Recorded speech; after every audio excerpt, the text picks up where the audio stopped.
First up on the show, for all the big moves in Indian real estate and all the big stories that could shape Indian infrastructure, here's a quick wrap of the latest news stories. Indian real estate companies' foray into geographies beyond India received another big boost, with Tata Housing announcing its foray into Sri Lanka with an investment of over 2,400 crore rupees to develop a township project in Colombo. To be developed in partnership with the Urban Development Authority of Sri Lanka, the project will be spread over 8 acres of land, out of which 3 acres will be earmarked for rehabilitation. The project will have 4 residential towers, 650 units, retail and office spaces. Come June and you'll have to pay more for your dream property in Noida. The Noida Authority is likely to hike the land allotment rate of residential and commercial properties by 15% and industrial properties by 10%. The new rates are likely to be effective from next month once it's cleared by the Noida Authority at its meeting scheduled for next month. Yet another hit for the realty market. The FDI equity inflows into India's realty sector in the fourth quarter FY14 declined by as much as 45% at $3.96 billion against the previous quarter. This according to a report on real estate market and private equity investment from Capri Global Capital.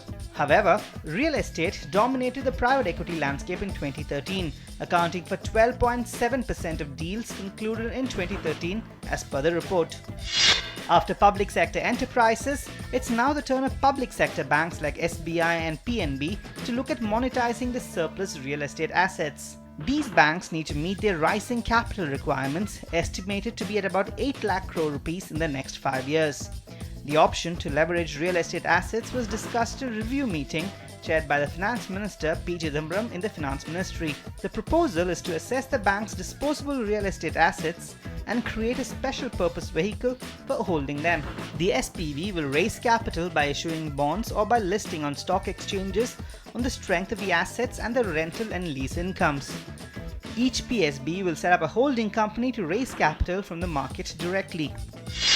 Jaipur Metro is likely to start its commercial operations in the Pink City by the end of August this year.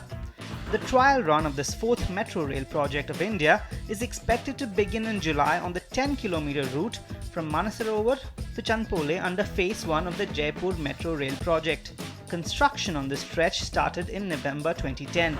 The cost of this phase is estimated at 1,250 crore rupees. The state government will be directly funding 600 crore rupees, while the rest will be borne by other wings of the state urban development and housing departments.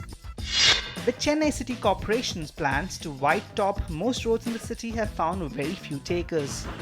Very few contractors have evinced interest to concretize the city roads, citing reasons like cement roads are long-lasting and less profitable as compared to bituminous roads which need to be relaid once every year. Tenders for 4 arterial roads to be upgraded to international standards at an estimated cost of 79 crore rupees received no response. Spooking the Indian markets a little bit, global economy experts are of the view that the Chinese property market, a key player in the global economy, is likely to go bust. The sector has been showing signs of a downturn with its property activity indicators trending lower since mid-2013. Inventories of unsold homes in Beijing are reported to have risen from 7 to 12 months supply in the year to April. With regard to under-construction houses and total sales, the bulk is in Tier 2 cities where the overhang of unsold homes have risen to about 15 months. And in Tier 3 and 4 cities, it's estimated to be as high as 24 months.